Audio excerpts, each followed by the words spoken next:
สวัสดีค่ะพบกับช่อง Nature PNN Channel นะคะพบกับเรา Nature เช่นเคยนะคะ เราเปลี่ยนชื่อ Channel นะคะ เพราะว่าเราจะทำ Channel กับเพื่อนเรานะคะ ชื่อว่าพินนะคะ แต่ตอนนี้เรายังไม่ได้ทำนะ ถ้าเราทำแล้วเดี๋ยวเราจะบอกนะ ก็เราจะมีช่วงใหม่นะคะของ Channel เราคือช่วง Q&A นะคะ ก็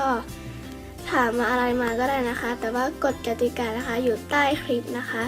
ถ้าชอบอย่าลืมกดไลค์ กดแชร์ กด Subscribe ให้ด้วยนะคะ สำหรับวันนี้สวัสดีค่ะ บ๊ายบาย